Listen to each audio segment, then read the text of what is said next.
letters there. Yeah. And I thought for starters, it's easy for me to just walk through the house. I was going to I'd like to call the meeting to order. All those that are able to stand, please do so for the Pledge of Allegiance. I pledge allegiance to the flag of the United States of America and to the republic for which it stands, one nation, under God, indivisible, with liberty and justice for all.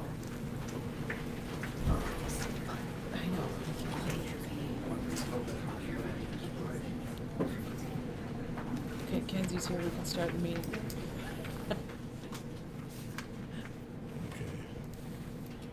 Good old technology. Every time you fire up something, the internet says it's time to update, and then you got to change stuff. And so that's the camera that is a little thing that looks like a microphone up there. Wants to fight every time you start it up. So I thank everybody for coming tonight. Could we have a roll call, please? All board members are present except for Mrs. McDonald, and she is on her way. She sent her apologies for being stuck in traffic. She'll be here shortly. All right. On the agenda, before we do an approval, there's a couple items for change. Item number 9C, we're going to postpone until the June 12th meeting. We're going to add item 9J. It's the medical, or not medical marijuana, I guess we'll just call it marijuana establishment prohibition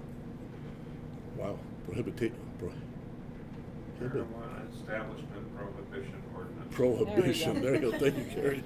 Usually I don't have trouble pronouncing stuff, but ordinance. So that's something that we're going to have on the table tonight. Introduction. Make sure I remember introduction. All right, so on that, and then I'm going to slip in here a thing during announcements for firefighter retirement. And beyond that, motion to approve. Motion to approve. Support. Okay, moved and supported. A vote, please. Mr. Howe? Yes. Yes. Yes. Yes. Yes. Yes. Motion carries. Okay, consent agenda approved. Motion to approve.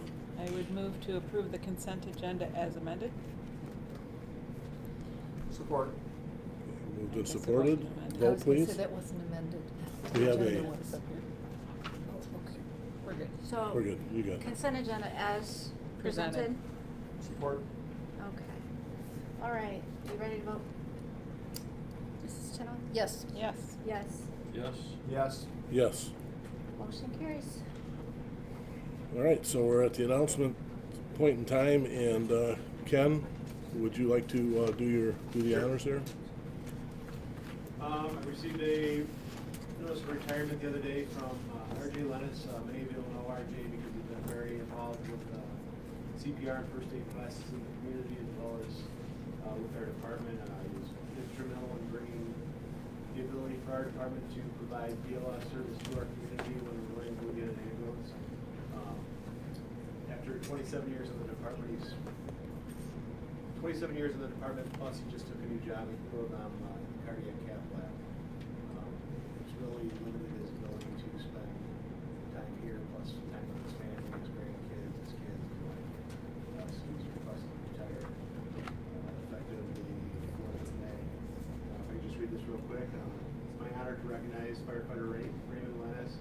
His 27 years of service and dedication to the Charter Township of Highland and the Highland Township Fire Department.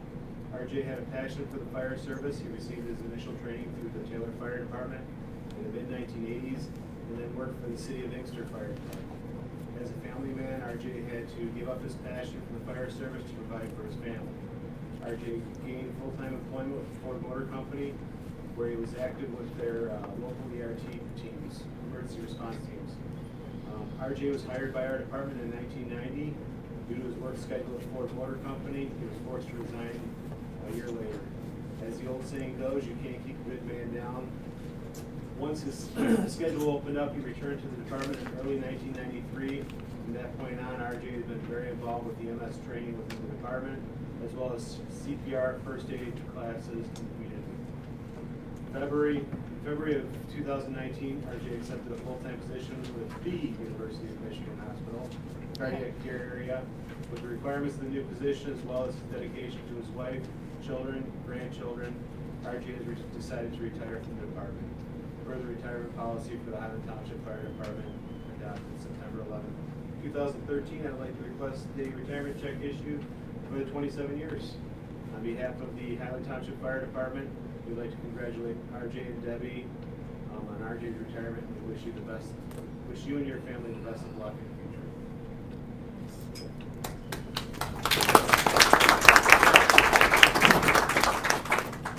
All right, thank you. Would anybody be opposed if I opened up the doors and shut this noisy fan off? Anybody hot? All right, I'm gonna do that.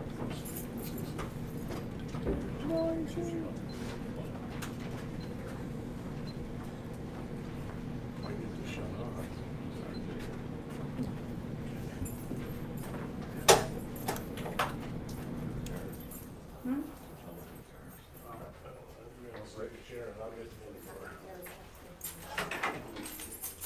That's awesome. Bring on the fresh air. It's nice that we can, it's nice not to do that.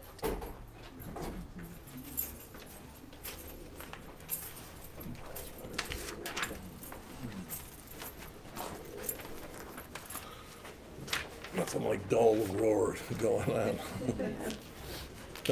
for an exciting meeting. All right, the first announcement we have is Founder's Day Parade and Celebration will be Saturday, May 18th. Going to be held downtown, so to speak, at Veterans Park. There'll be quite a few activities there in the park to engage in, and we'll have our annual parade. Plant sale. Pardon me? Plant sale too. In the plant, I'll let Judy. Okay. Go And the ahead. plant sale will be that same day at the same time, same place, and behind the township that it usually is. All right, Veterans Memorial Park at 9 a.m. So that's That's for veterans. we're gonna have the Memorial Day ceremonies, May 27th, 8 a.m. at Highland Cemetery, 8:30 a.m. at the Highland Veterans Memorial Park, and 9 a.m. at the West Highland Cemetery. The ceremonies at the cemeteries are pretty brief, and it is possible to make all three of them because the men that went to work for us in the service do it every time, and Jeeps and other things that are slower than the pickups that we have. So hope everybody, we can have a good turnout at those. It's very, very heart-wrenching. Township offices will be closed on May 27th in observance of Memorial Day. Okay, and then we're going to move on to the next item, which is presentations. We've got our team from Plant Moran who are going to dazzle us with a Major movie. excitement. So off we go. Thank you. Just give me a nod so I know when to. I will stand over here if that works. Sure. Okay. You can pull that podium around if you'd like. You guys need it? No. I think we're good. All Thank right. you. So we're here today to talk about the results of the audit for the 12/31/18 fiscal year end. So thanks for having us. My name is Pam Hill. I'm an audit partner with Plant Moran. Have with me today Amanda Kronk, who's a senior manager at Plant Moran, and Kenzie Wayne, who was the audit in charge this year. So Kenzie basically did all the work, and then Amanda and I are gonna pretend like that we did today. So, but no, really, this is a team, and we've Kenzie's been working on your engagement for quite a few years, and not to embarrass her, but it's her first presentation tonight, so go easy on her. Let me get the French version. So you should have in your packets today two different deliverables. You'll have the financial statements, which was the thicker document, the 60 plus pages. We do not plan to go through all of those today, but we did prepare some highlights in the graph format that we'll go through. We also do have a letter addressed to the Township Board, which is just a few pages long, the required communications and some other items that we will touch on today. So we spent over 300 hours this year auditing the books and records of the township. So with that, as you can imagine, we're out here for a couple weeks, but also your team internally has to get ready for us to come out as well. So it's quite a bit of time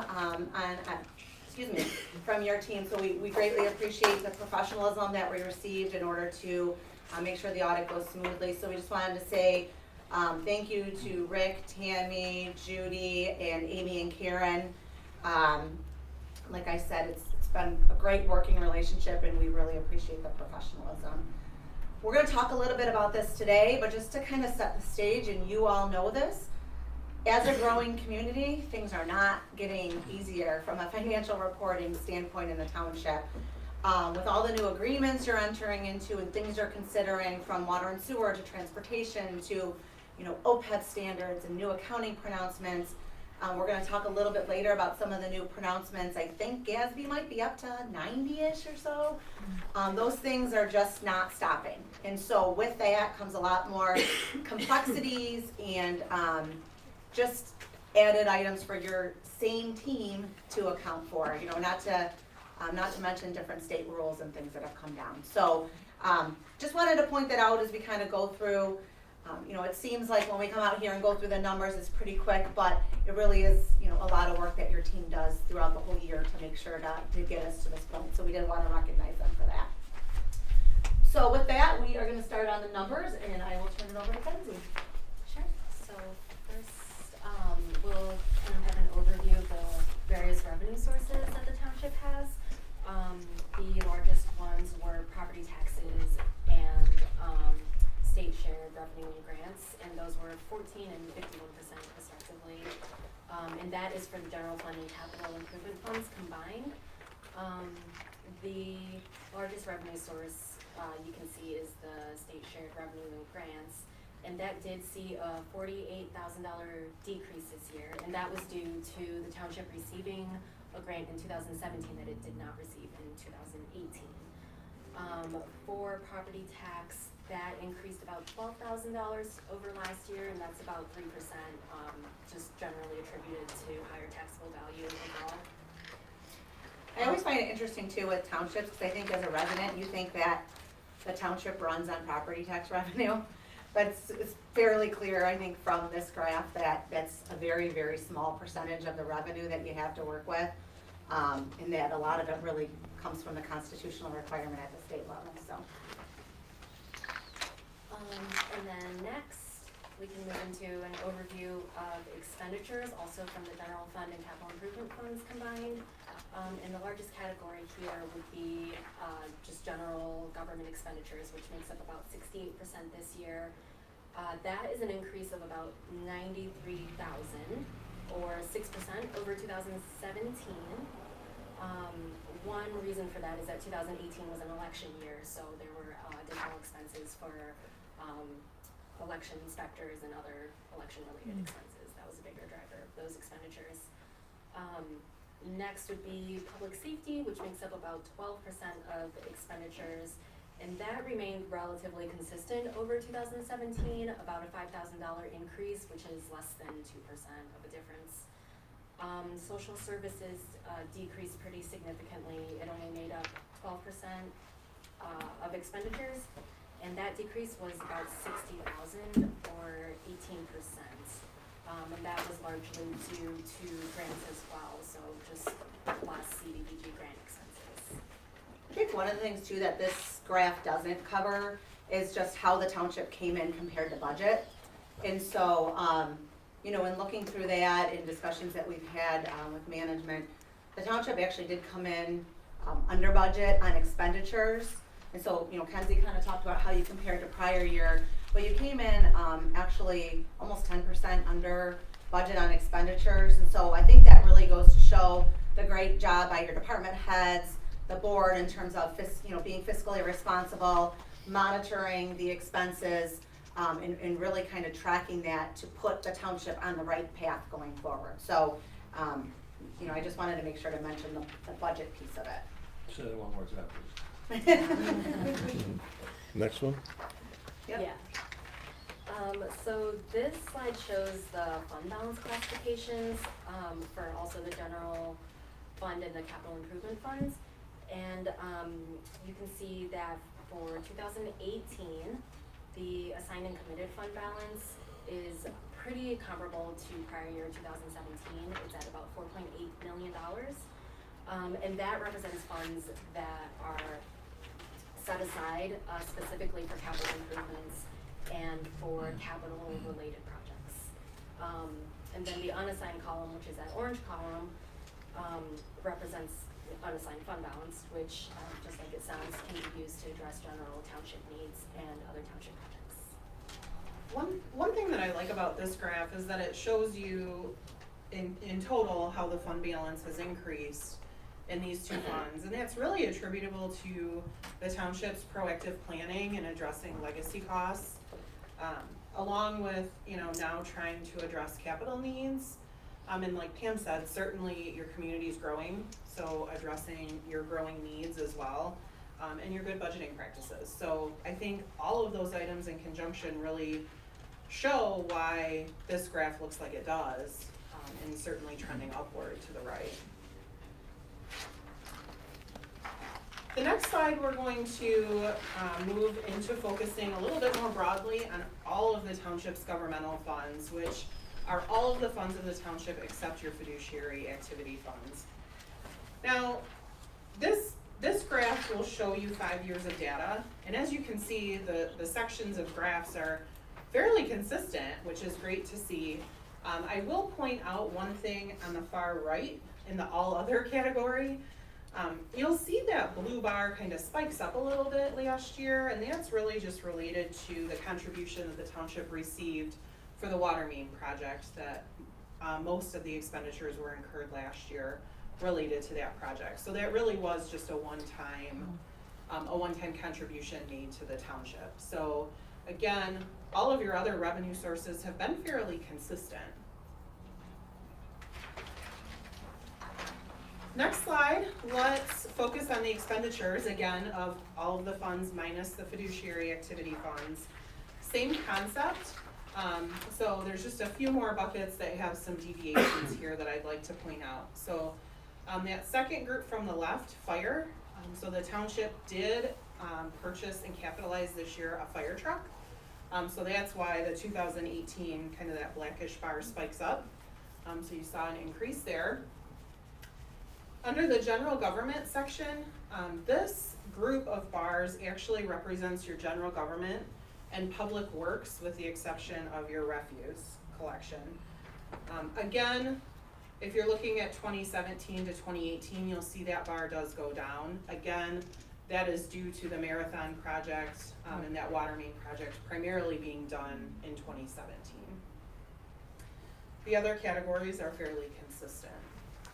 I think to kind of add a point to what Amanda said, the fact that, and this kind of ties into the theme that you'll hear as we go through the next couple slides, and some of the earlier ones is talking about capital. And the fact that you were able to purchase this fire truck without having to bond for it is one of the things when we talk about the need for capital planning, and the fact that you do have a fund balance that allows you to be able to do these types of things. So all the proper management of your fund balance over the years has allowed you to set yourself up for this position to be in, where you don't have to bond for these types of things and add additional costs for interest and issuance costs and things like that to the residents. Oh, next one. Yep, Okay. perfect, thank you. So this slide, we're gonna focus a little bit on the components of your fund balance, again, for all your funds. I'm gonna focus on that far right column, the 2018 column. So each of the colors represents a classification of fund balance. And as you can see, that second bar, or the second grouping from the top, or the blue bar, represents the restricted resources. Now, restricted being restricted by an outside party or a third party, and that mainly represents your millages for public safety and your assessment for refuse collection. So those are restricted by those ballot languages and such. That orange or middle section represents your committed fund balance. And as Kenzie mentioned earlier, that primarily is committed for your public improvements and things, as Pam mentioned, your capital planning and capital needs of the township. The next slide focuses on the township as a whole. So we've been talking about funds that don't necessarily report long-term assets and long-term liabilities. So we thought this would be a nice tie-in to the longer-term picture for the township. So this represents your net position, or the fiscal health, I guess, of the township, including those long-term assets and long-term liabilities. So again, similar to the last slide, let's focus on the right-hand column. And you'll see the orange bar makes up almost half or greater of the whole bar. And that is representative of your capital assets, less any debt related to those assets. The township is in a great position. Most of that number is just purely your capital. That middle bar there, again, represents funds that are restricted as to their use, again, related to public safety and refuse. That green bar at the bottom, or teal bar, represents what's called unrestricted resources. So again, those resources can be used to address the capital needs, or certainly your growing needs as your community continues to grow.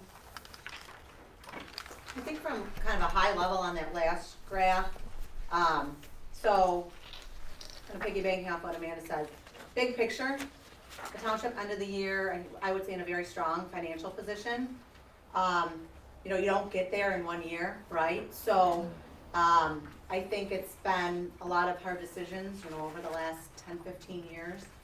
Really, the one thing that we sort of touched on, but I'd like to make sure that we discuss, is the fact that the township really doesn't have any debt. I mean, I work with 40 plus communities. I really can't say that about very many of them. And I'm not just talking about debt in terms of, you know, bonds for a road or something. I'm talking about legacy costs, and I mean, you all know, because you see the legislation that's come out. But to be in the position that the township's in, with no legacy costs or pension and retiree health care, I think really sets you up to be in a very strong position as you continue to grow as a community. It allows you to focus on the future and not worry about the past, like many communities are having to do at this point. So it allows you to look at a capital plan and how you plan to grow and what you plan to use those dollars for and how you plan to help the community, which I think is really a unique situation, and one that I think is kind of exciting and good to be a part of, but one that I think you and all the employees of the township should really feel very good about. So just want to make sure to touch a little bit on that as well. Great. Next, we would like to just briefly cover our audit letter. So you should have that in your packets. This letter, if you recall, you received a letter from us before we started our audit. That letter communicates how we think our audit is going to go. This letter is a follow-up to that letter indicating how our audit did go. So that first 2 pages is just an introduction to our letter. If I could have you turn to page 3. Auditing standards require us to communicate any suggested improvements that we identify during our audit. As part of our audit, we did propose a few adjustments to the books and records of the township. And we do recognize that the township has made great strides and has worked hard and continues to do so in regards to these accrual adjustments. And as the township moves forward, we will surely assist in the process and continued improvement over those items. Page 4 and 5, again, as I mentioned, are informational for you and depict how our audit did go.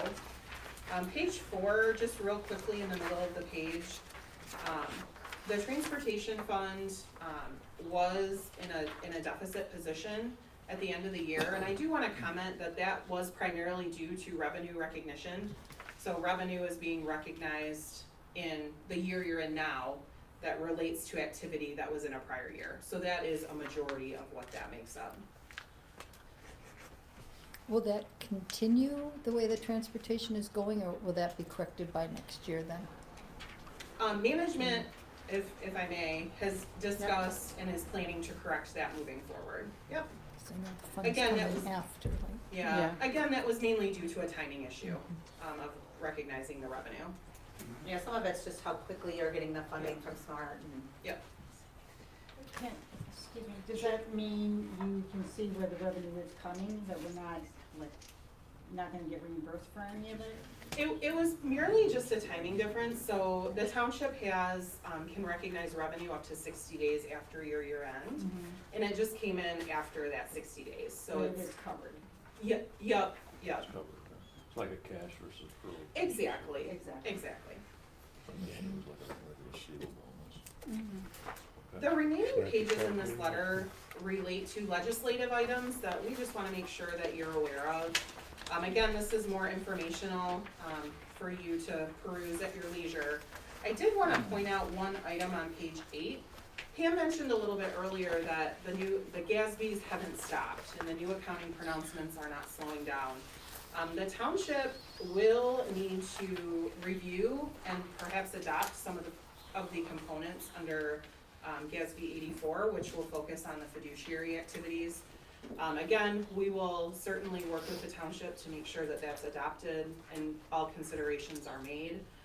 And that is coming at the end, at the year you're in now. So we will work with you to adopt that by the end of the fiscal year. So you may see, it potentially can change the way certain things are classified, so there is a potential that maybe something that was in one fund may be moving to another, so you may be seeing budget amendments or something related to this pronouncement come forward to the board. So that was one of the main reasons we wanted to bring it up. In addition to, it's one more thing for your staff to have to implement. Who do we thank for that? GASB. GASB. It's our favorite 4-letter word. They're not elected. You don't have a choice. I think that was all we had planned to cover. Happy to answer any questions or comments. So overall, you didn't see any real major problems with the things we're doing? No, I mean, we do test the internal controls related to financial reporting. We didn't have any items to note related to that. You have good segregation of duties surrounding the processes. And there was a note in here about, a couple of the funds that weren't, and I didn't have this to mark.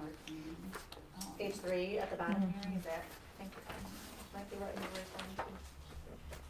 Oh, Yes. the trial balance not balancing. Right, so what two funds were those? And I don't recall off the top of my head, but it was a situation where your general ledger accounting system had a little bit of a fluke, honestly, that Software. it was a software fluke, that something in the background was miscoding one of your general ledger accounts. so it wasn't. So, moving it yeah, forward? so the team did call the software company and get that corrected, but we did receive 2 funds, and we can follow up with you on those 2 funds. Okay. We can provide you that information. Right, that's resolved. Yep. Right. It was an easy fix. It was, yeah. Well, thank you very much. Once again, you guys were nearly innocuous in your presence here in the building, and I think that's a good thing, and it is interesting to see how hard you work. And so thank you for your first time here on this account, and we'll look forward to our next good word from you guys. So thank you very much. Great, Thank you. thank guys. you. Thank you. Always a pleasure, ladies. Thank you. Thank you.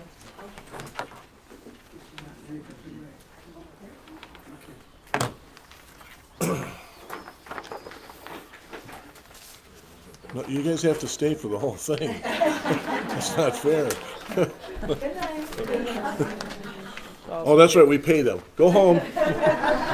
Falls in your Said we court. had no debt, so All right, the next item is public comment. Anybody have public comment? Yes, ma'am?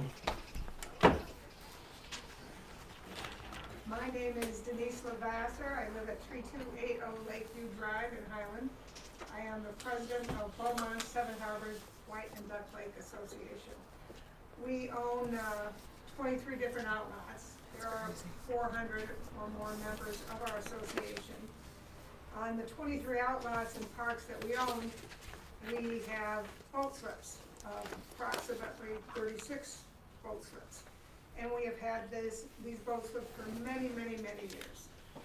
These are available to members of the association who do not live on the lake. It provides backlot owners an opportunity to have a boat and keep a boat there and enjoy the lake. They wait in line and they pay their dues by March and they get in line, and that's how you are entitled to one of the boat slips. We have become concerned that perhaps someone has suggested that we're not entitled to maintain the boat slips in the manner that we have been doing it. We have very specific boat slip rules. We enforce the boat slip rules. We maintain the docks, require the people to maintain the docks, and the docks are available to all members of the association. So we are concerned about someone suggesting that we should not be able to use these boat slips. And I'm wondering if that is something we can be addressed and make sure that we don't have to stop using the boat slips and make them available for the backlot owners. I do have two former boat slip managers present in the audience who can testify to the enforcement of the boat slip rules. Our most recent boat slip manager, Cliff Lucci, just died, and so we have these others available. So I'm hoping that this, there can be in effect a moratorium on any enforcement of any ordinance that might preclude us from carrying on our boat slip in the same manner we have done thus far. So would it be appropriate for me to call someone to describe the boat slip rules, or can we? No, I don't think we need to do that. I think that I'll help along with this, and normally we don't try not to banter back in this conversation, but our ordinance officer, somebody reported to him that there was multiple people using these lots, and of course when he enforces the ordinance, he has to make an interpretation. The interpretation was one lot, one dock. And on a one-on-one basis with a residential, that's pretty much what it's written out to be. And a dock doesn't mean that it's just one straight piece going in. It's one piece that attaches to the land, and we have no definition of what the rest of the dock looks like. So in this conversation, which I appreciate you brought this forward, what I've decided to do, and to the best of my ability, is we will put a moratorium on enforcement. And then I think the best thing to do is to get with the lake associations and try and craft a better ordinance that identifies this situation, because those lots are there for the association members to use, and how do they get their boats in and out, and so on and so forth. And I just want to give some history. Lieutenant Snyder and I, just a few years ago, back in, might have been 2013 or 14, a dock issue came up, which did occur on private property, multiple docks, but it was right next door to another White Lake outlot. And it was at the very northwest corner there by Jackson Boulevard. And the DNR was there, Lieutenant Snyder was there, I was there, enforcement officer was there, and what we looked at, they said, well, what about all those? Well, the basic decision we came up with was that's for outlots. They need to have a place to put docks, and multiple docks in that location appears to be a common sense idea. So we never did anything based on that, and now this raises back up again. So we need to address it, and the way we will do it is we'll bring representatives in and we'll sit down and have a conversation to try and draft something that is more appropriate, or maybe it's a bad ordinance and needs to be corrected in a different way. So that's what we'll do, and I would appreciate if you will stay in touch with me and you know, poke me to make sure that we move forward. But that's personally, and I think the township's commitment, that we want to work with our constituents in a way that it makes everybody happy. I don't think this is a health safety issue in any way, shape, or form. And so everybody understands the reason for a single dock is what you want to prevent is what they call keyholing. Which ironically there is I don't know if it's still happening, a keyholer up on the very north shore where the little store was. And that's where you have a dock and people rent space out to those that are not on there, and they do it for revenue. And so you don't want to have somebody come in and say, hey, I bought this lot and I'm going to put a dock here and I'm going to rent it out to 50 people, and now you got a marina, which you already have a marina on your lake that suffices to fill it up with boats anyway. So that's why that ordinance was originally crafted. I think that like any ordinance, they don't see every detail. And so now we see some more details, so let's fix it. So that's my proposal. So, Great. I thank you very much. I mean, if anybody else that's involved in this wants to speak, it's public comment. You may do so at this time. So, Mr. Hamill? yes. Redundant, I guess. One correction. Not enforcing an ordinance is not the same as imposing a moratorium. That would be something that the township board would do. And so I would suggest We'll have the attorney do it. You don't have the authority to impose a moratorium. Okay. You do have the authority to investigate the situation and determine if any ordinance amendment is appropriate. All right, that's what we're going to do. That's why the attorney sits there. So. Thank you very All much. right. You're welcome. Thank you, Gary. All right. Yes, sir. Well, I guess I'm just. Hold on a second. We got. Mr. Raymond here had his hand up a while ago, so I'll get you next. Okay, Dennis Raymond, 6039 Fish Lake Road. You wrote on my blog on how I spent $7,548 on of taxpayers' money on a lawsuit.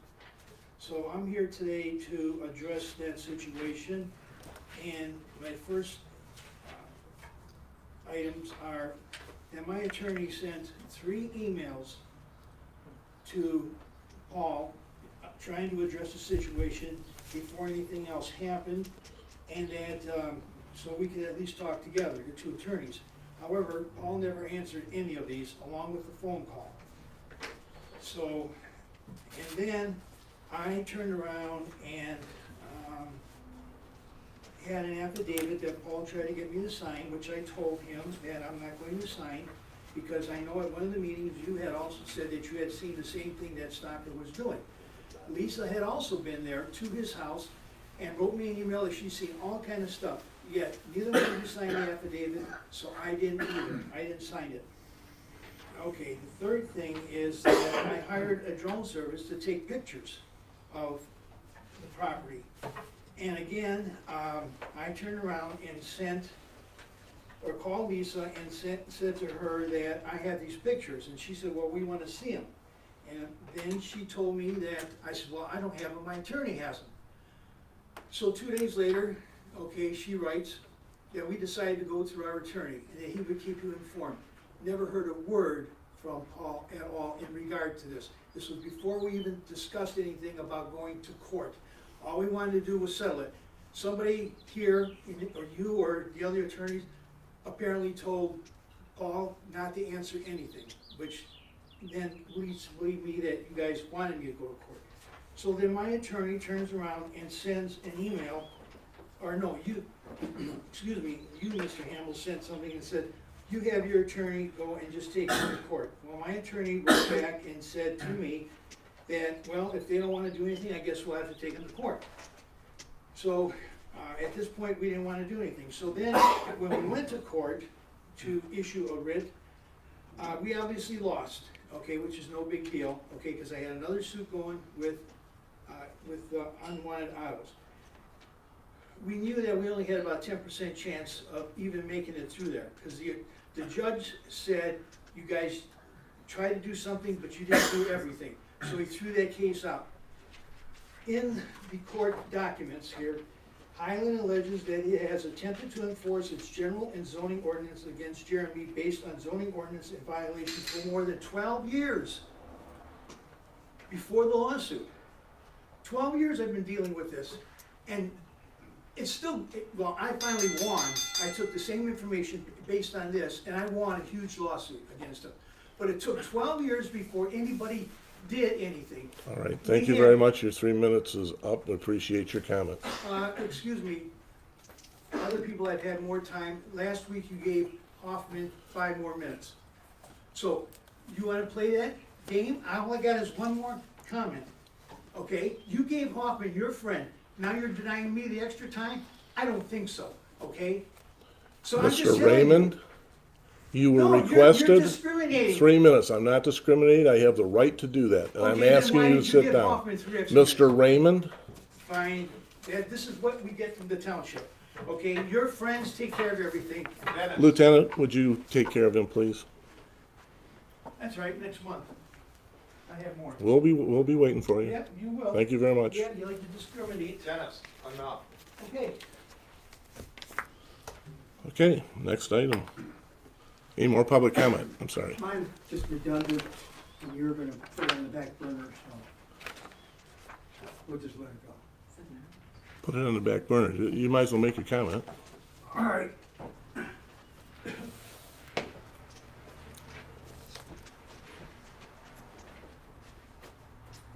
Bob Schiff, 4005 Woodland Drive, Highland, Michigan. I'm here to let you know that since the 1940s, we've had a program to ensure fair use of the lake to the backlot owners whose deeds give them lake privileges. The program has been improved through the years and defined into written and published rules. I took a turn to run it for a few years and can assure you it's fair and proper.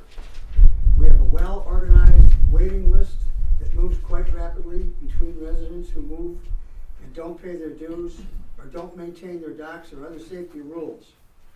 Finally, we check the boat numbers against the registrations for correct addresses and the membership ownership. Okay, thank you. Appreciate that. I yield And that's my- good information, I yield too, my so. 2.5 minutes. All right. Yes. We have 2 postings ending May 17th for the training officer positions, which were approved the last board meeting. We will have some sort of a interview process, which I'd like to invite any of the board members that are available or have time to sit in on the processes. I'll have more information coming, but it'll probably be somewhere near the end of May. First 3 board members only. Yes, Right. sorry. All right. Okay, new business. First item is an introduction of a zoning ordinance amendment, Z-014, to revise definitions and regulations relative to elderly housing and to establish regulations for community living facilities. So this is an introduction only, and there will be no votes at this time. Well, there would be a vote. A vote to approve the introduction, yes, but So is that your motion? sure, it's my motion. Support. Being moved and supported. Vote, please. Alright, Mrs. Cooper? Yes. Yes. Yes. We are voting to. Introduce. Introduce. Yes. Yes. Yes. Yes. Motion carries. Okay, item B, consider proposal from Graycon for a new server and office software subscription, and we'll have a separate approval for a budget amendment. So I move to, we can do it, we'll do it the correct way. I move to approve the, or authorize, or whatever it takes to purchase a new server and office software subscription from our current IT company for Graycon for the amount of $36,891. Support. Okay, discussion? Mr. Hamel? Yes. If I may, you have a master agreement for consulting services with this firm. Uh-huh. That was approved back in 2018. I've reviewed that. It doesn't cover this proposal here. And the Graycon proposal in your packet doesn't suggest, they don't suggest that. So you need to consider your purchasing policy on this point, which does have exceptions for professional services from firms that have previously vetted and approved by the board, or specialized goods or services available from only one source. Those are the two exceptions to the otherwise, the bid requirements that are otherwise there. I didn't see from Beth's memo that any quote was received except from Graycon. That's correct. So if you approval of the motion made would require a waiver of the purchasing policy, which you have done on occasion on different situations, but I wanted to bring that to your attention so Thank you. go by the board. So in this scenario, then I would add to the motion that we waive the board policy, purchasing policy, in order to accomplish this purchase. Joe, you want to? Support. Okay. So discussion, and I'll address that request for waiver. As Mike Grady, who's here today, he can answer questions for us if you have any. As Mike knows, I've nitpicked every single thing he's ever done for us, including cross-checking all of his pricing. And what happens in the computer industry is you can run down to the greatest grocery store for computers in the world called Micro Center, and you can buy products that are similar to this. But there is a difference in the level of the quality of different materials. They may say HP on them, but they are not all the same. And what Mike's firm specs for us is the equipment that would be something that would stand up to the performance needs that we would need.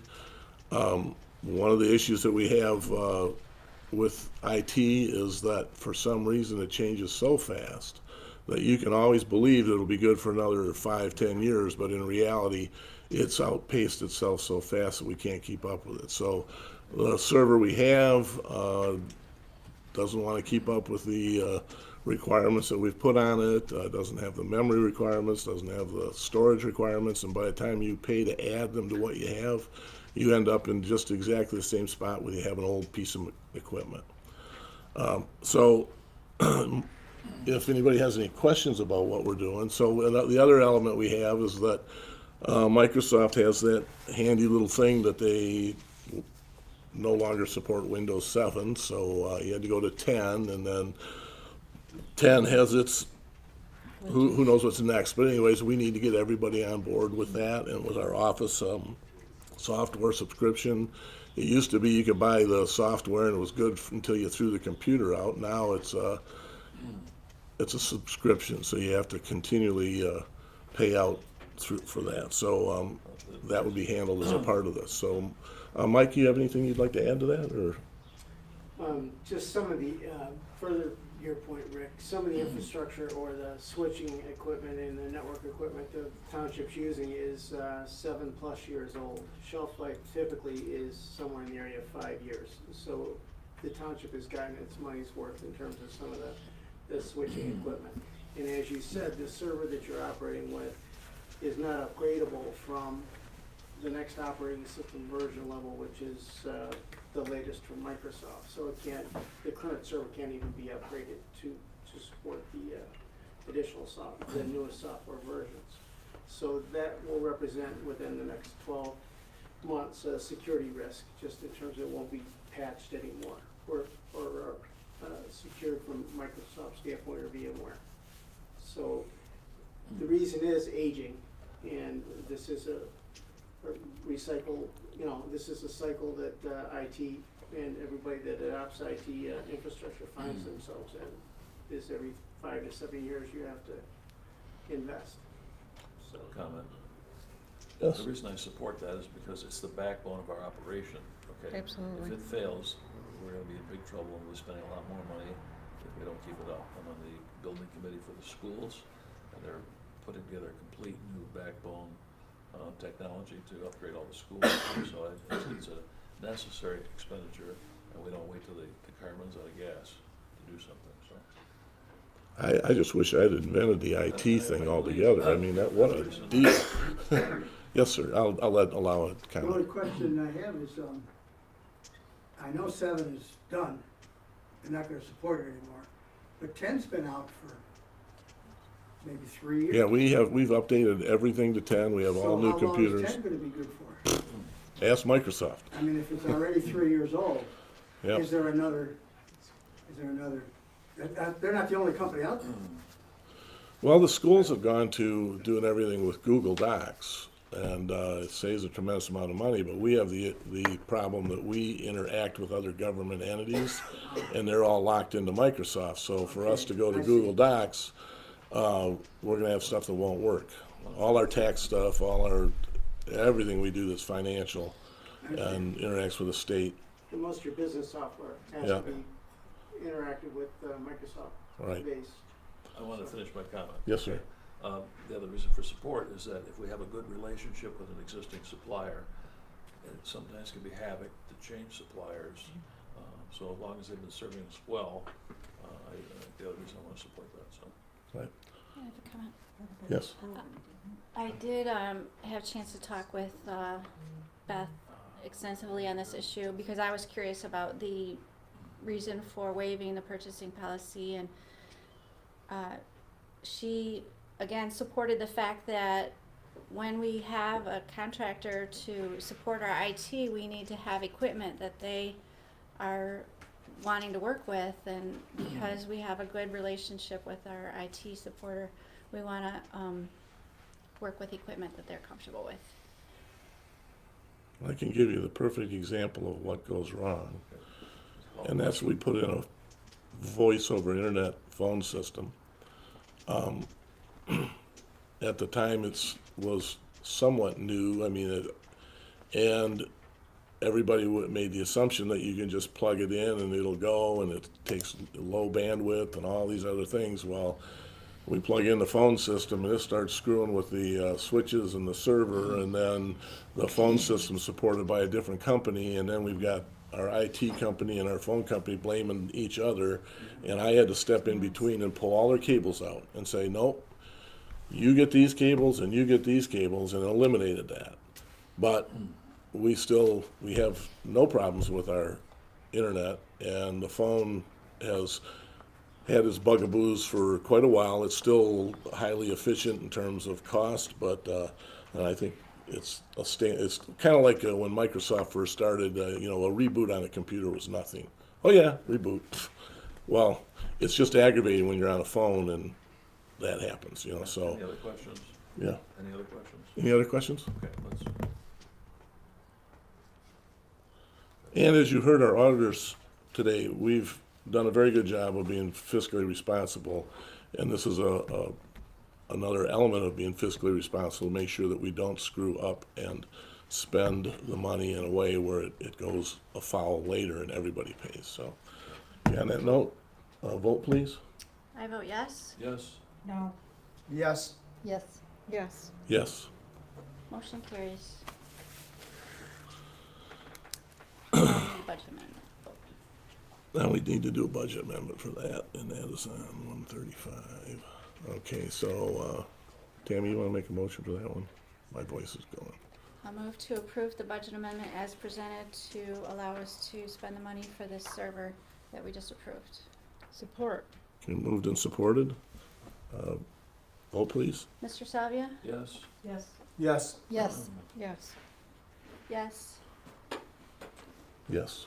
Motion carries.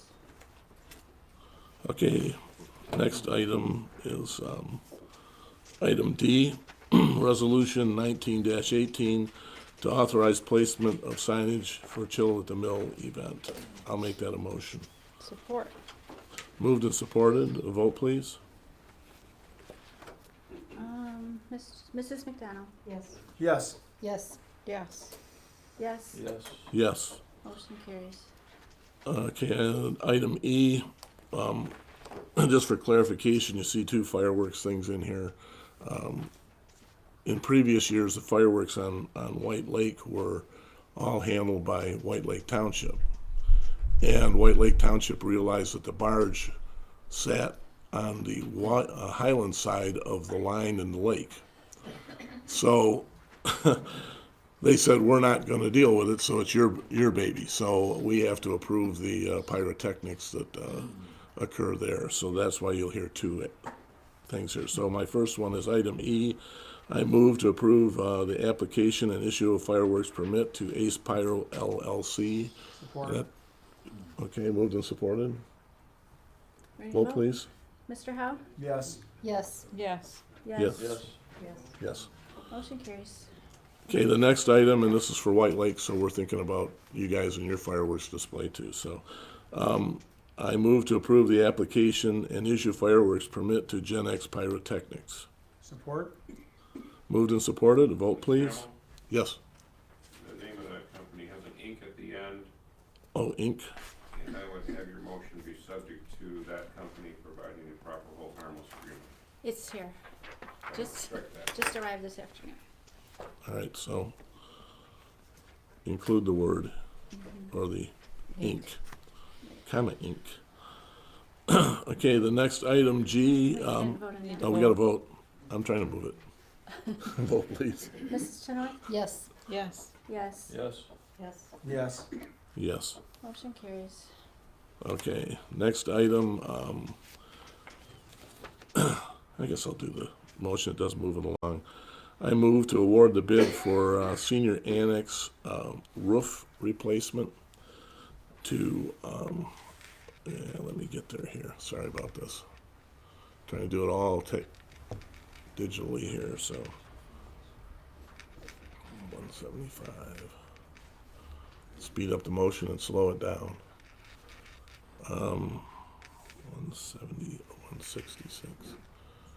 Okay, so what we did, just to explain it, is the roof on the, what we call the annex, which is the old library, old Methodist church, the part that was put on in the 1980s has some sections of the roof that have failed and leaked and caused some significant damage.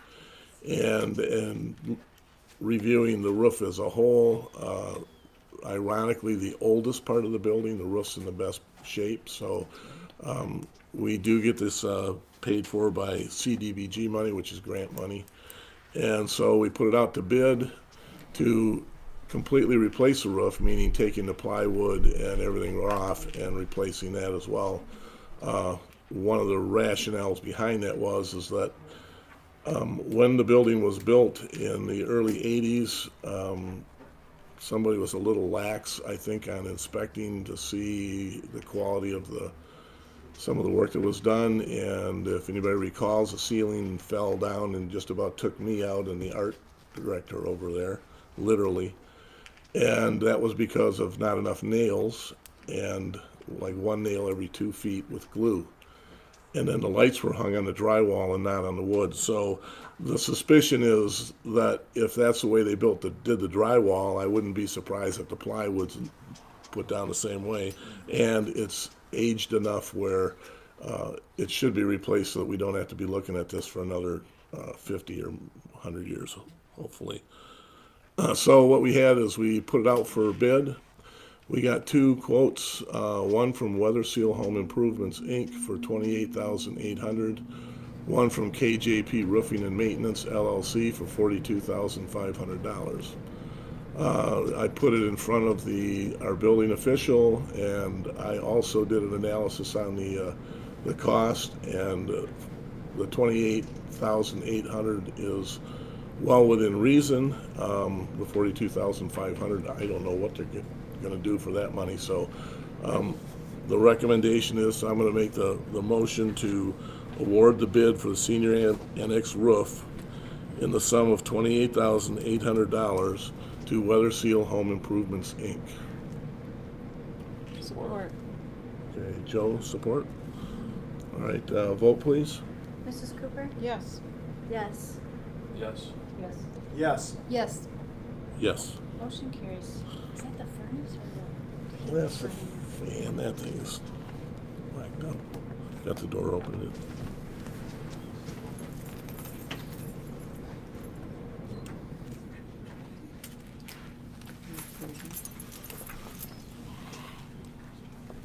Okay, the next item is budget amendment for fund balance over 60% expenditures. Would one of you like to explain that?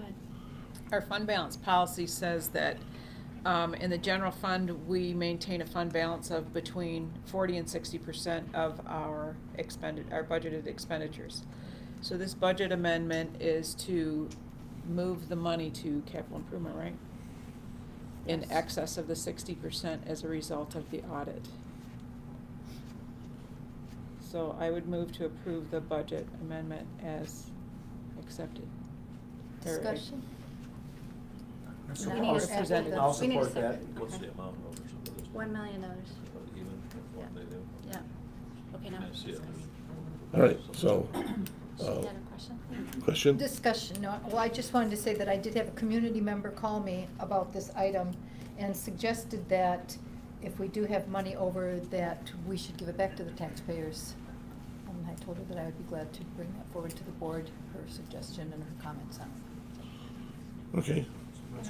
I had a comment, kind of relates to our audit too.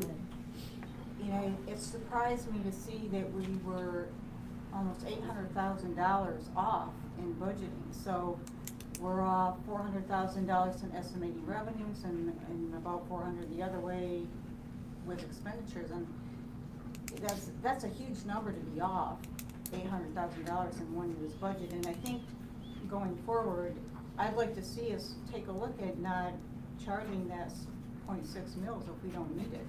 You know, we can, that's almost how much the extra revenue is about how much we took in for that millage. You know, and it wouldn't hurt to give the taxpayers that money back if we're not spending it. All right, I'm gonna I comment. have a comment on that too. Please do. I think before we do that, we probably need to take the time to set up a capital improvement plan.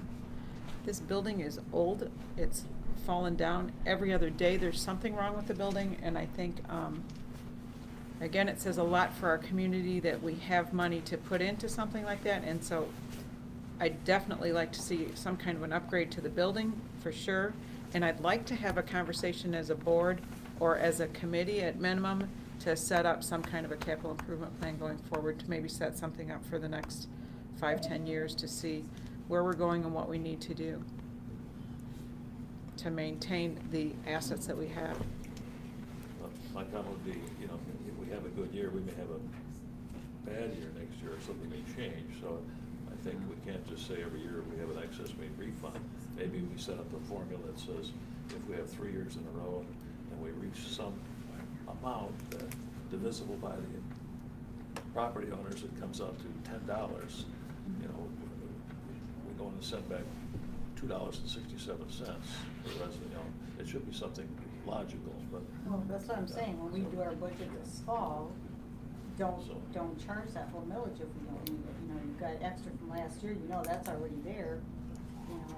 Yeah, as long as nothing else changes, you know, in the course of the year. Because we've done well for the last few years. Yeah. Okay, I'm gonna make a comment on that. If you paid attention to the graph that was there, 51% of the revenue that comes in here has nothing to do with property taxes. 14% does. That's an average about, if I remember the number, was somewhere around $65 per household for us to operate. It's kind of, and to make the claim, Mary, which I take offense to be honest with you, and I'm gonna make that statement, that we over budgeted is foolish, because what happens is we look at what we have and what we need to do, and if you go back in time, the budgets that I have put together personally and that this board has approved are based on virtually identical things that were done years ago, and they have not been inflated in any way that would warrant anything beyond just holding the pace. We don't know what's going to happen year to year. If you want to give the money back, how do you give that share back, and what's it really going to affect? If you take that 51% and have one major element and that go away, we might have to turn around and immediately double the amount of millage that we charge. So if you look at, Mary, please, Mary, please. We have money there, and the money is because we have not really done anything to the facilities in this community. Now we're building some fire halls, but those are a separate millage. They're not part of this. Your taxes that you pay, the majority of them are to schools, the county, to somebody else.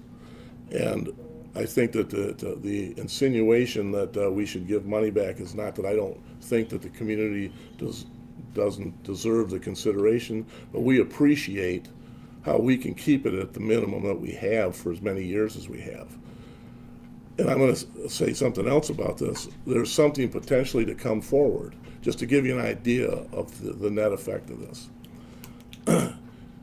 Next year, there's probably going to be a vote for what's called the Regional Transit Authority.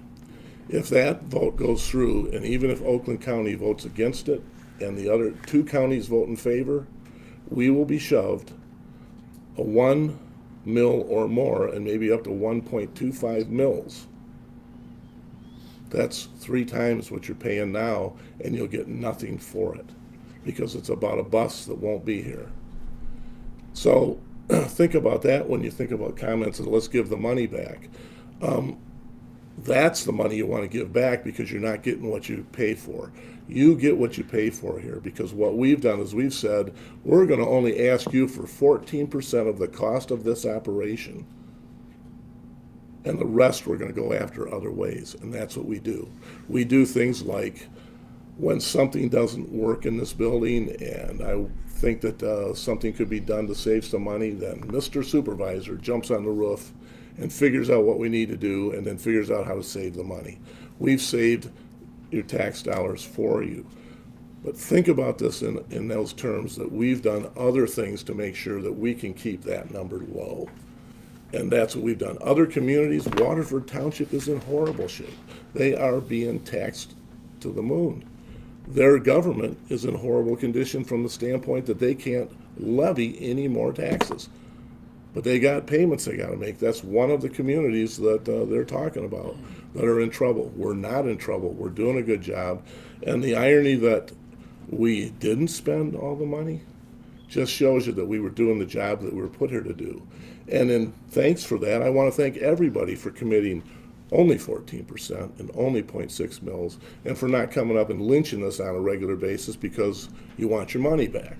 It's only a very few people in this community that feel they should be given their money back. If the irony on that one is that I also know some of those people that have made those comments are the same ones that will bitch about every single element that is done here. Trash that's only $3 and something a week, and scream at us, we want our money back. It's a very small portion of the population, and I know that the majority of this population understands what we're doing and that we're doing a good job. Not just a good job, a great job. Mr. Raymond back there has some issues with some things that have occurred. I have apologized to him in the past. I apologize again if we just can't get it right for you, Mr. Raymond. But Mr. Raymond's one of almost 20,000. There are many, many people in this community that believe that we are doing it right, and that we're not out of control, and that we don't need to do anything beyond what we're doing. And I think we should congratulate the rest of the board members who are on board with us, who have done that. Yes? I would just like to say that, you know, one of the things I appreciate most about working with this team is that they don't spend money just because we have it or just because it's budgeted. You know, you hear horror stories about other governmental units when they're like, well, if we don't spend it, then we won't get it next year. That's not the philosophy here. We spend as little as possible at all times, and sometimes that results in, you know, having more revenues than expenditures. And, you know, I think it was 2002, this community was asked to approve a millage to support building a new township hall. That was 16 years ago. It was turned down by voters. And for 16 years, we've continued to make do with this building, and it's not going to last forever. We are going to have to do some major overhauls, and I think having a capital improvement plan to map out what those projects will be and how much they will cost and how much money is required for that, that will guide us in our decisions regarding what we need to be levying for taxes down the road. So I certainly don't want to charge taxes, any more taxes than we have to, and I feel like we all support that here. None of us want to be taxing more than we have to. So, all right. So And that's all I was saying, is if we don't need it, we shouldn't be taxing. Right. the only way you make any ends meet. So, all right, I'm not going to come. We need 3-prong plugs in the wall, see, because I got to work with this. So we need to vote on the budget amendment. Right. Okay, we need to vote on this. Vote. Hey, where's your electrical? Moving $1 Okay. million from Thank you for general fund. listening to my rant. Okay, so we need to vote on this, please. Okay, voting now, I'm voting yes. I'll call her back in the morning. Joe? Joe? I'm sorry. Mr. Sylvia? How would you Voting. vote? I'm sorry. You vote, I'm sorry? I'm sorry. That doesn't count, yes or no? Yes? Yes. Okay. Yes. Yes. Yes. Yes. Yes. Motion carries. All right, next item, Tammy, I'll toss this one your way.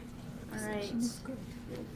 So, we have an open spot on staff here in our bookkeeping office, and so we advertised it and did interviews with, I believe, 5 candidates, and selected Renee Bowen to be the new hire, and we're proposing bringing her in at $15 an hour, not to exceed 29 hours per week. And the background check came back, I believe. And we already did a trial with her, I saw in all those videos. Yeah, we wanted to make sure we had a good fit, so we brought her in for an afternoon and had her on the computer trying to do some things so we could kind of observe her work style and whether she could pick it up real quick, and that worked out great, so then we wanted to proceed with. Wasn't this position part-time bookkeeper, part-time something else? So, last year we hired a floater, and that ended up becoming a big focus on the part-time bookkeeping job, because that's really where our need was. And so we had budgeted for it under the supervisor's office in a line called floater. And because this is really turning out to be somebody who's dedicated to working in the bookkeeping department, that's the budget amendment that we have here, is just to transfer the previous amount budgeted to the right department, so it's more accurate. So this person's only gonna be doing bookkeeping then? Correct. That is the plan. I mean, she certainly can help out with other needs if time allows, but predominantly working in the bookkeeping. Okay, so. I would move to hire Renee Bowen at $15 an hour, not to exceed 29 hours per week. Support. Moved and supported, vote please. Mr. Sylvia? Yes. Yes. Yes. Yes. Yes. Yes. Yes. Motion carries. And then I'll make a motion to approve the budget amendment that was provided with this. Support. Okay, moved and supported, a vote please. Mrs. McDonald? Yes. Yes. Yes. Yes. Yes. Yes. Yes. Motion carries. All right, the next item is what we added, item J. This is, I'll make a motion that we introduce Charter Township of Highland Marijuana Establishment Prohibition Ordinance, and that's ordinance number 467. Gary, you want to explain this to Yeah, I can do everybody? that very briefly. The recreational marijuana ballot proposal that passed in November gives communities the ability to opt out of what they'll otherwise be required to accept, which is, for lack of a better word, marijuana establishments. That legislation gave the state a period of 1 year to develop rules for licensing marijuana establishments, which are dispensaries and alcohol retail sales, transporters, testers, growers, and there's one more. And it's different than the Medical Marijuana Act in that that act said that unless the community opts in, you don't have to have medical marijuana facilities. The Recreational Act is reversed. Unless you opt out, once someone obtains a license from the state, if you have not opted out, you will be obligated to accept that business. And the Recreational Act does not allow what the Medical Act did, which was, you could say, growers are okay, but we don't want retailers. Testing labs are okay. It's all or nothing.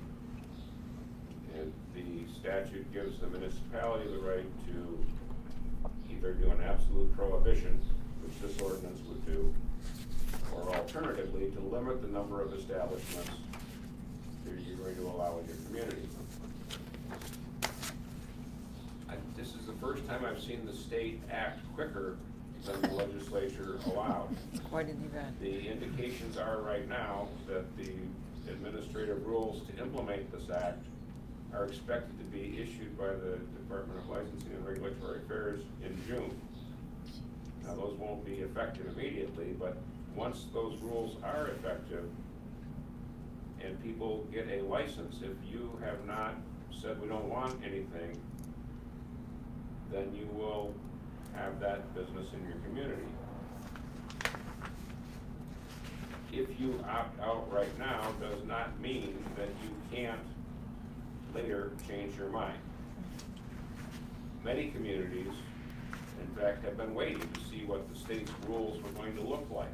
What rules is the state putting on these businesses? We want to see what those are before we decide whether we're going to allow them or not. And the thinking was you got a full year. Well, again, the state is really moving this along. Maybe I'm not going to speculate on why things are moving so fast. You can leave that to your imagination. So that's the nuts and bolts of it. Now, if you were to introduce it this evening, then that would tee it up for possible adoption at your June meeting. And my intention would be to provide you with a much more thorough analysis under a confidential attorney-client privilege letter in advance of that meeting. So if you had questions, they would all be answered before you were actually required to decide whether to adopt it or not. One final point about the law: it gives voters the right, with petitions, to ask you to do the same, to put an ordinance on the books to either prohibit or limit the number. I have heard an argument out there advanced by the marijuana lobbyists, if you will, that municipality, you really should allow something, because if you don't allow something, then we are convinced we will get enough petition signatures to put an unlimited number question on your ballot, and if that is approved, you'll be stuck with that. But nevertheless, the recommendation here is protect your interests by prohibiting, then see what the rules look like, and if you identify the rules as sufficient for the protection of Highland Township, which is left to you folks, you can change it. And that would be done with zoning ordinance regulations. So that's the gist of it. Market the state moved faster on marijuana than on anything else in history. Normally we don't do that, but I would, Denise Levasseur, President, Seven Harbors, timely question, because in Seven Harbors, as the president, I'm getting many complaints about a particular house. It smells like skunk, and at certain times of the week or something like that, and I've been told that that's what a marijuana grower smells like. I'm wondering, do we have to, would this, if you prohibit it, does that help us stop that in our neighborhood? Or can we already stop it in our neighborhood because it's a violation of a zoning? do you mind answering that, Gary? Yeah, the voters passed it, as far as I'm concerned. Well, based on the facts you just presented, that's hard to say. We still have a medical marijuana act that allows caregivers and patients to grow plants. In a residential area? It doesn't require zoning? The law is for public places, so they're on private property, and they decriminalize it. It's not legalizing it, it's decriminalizing it. So for that smell, it might be something else. It may be, you might be looking at maybe a nuisance under the ordinance because of the odor, but it's not going to be specifically focused on the marijuana. If there's an illegal business activity taking place in a home, whether it's a marijuana operation that's not legal under the existing laws, or something else, you know, that can be reported to the township and can be looked into. There's no guarantees, you know, what the investigation may reveal or identify.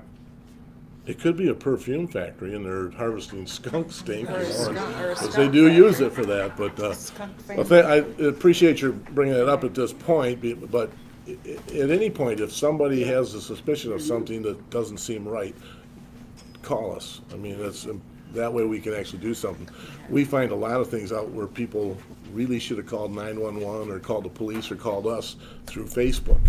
You know, that's not the right path, so. All right, so I made the motion to introduce. Second? Anybody? Support. Support? Okay, moved and supported. Vote, please. Mr. Howe? Yes. Yes. Yes. Yes. Yes. Yes. Yes. Motion carries.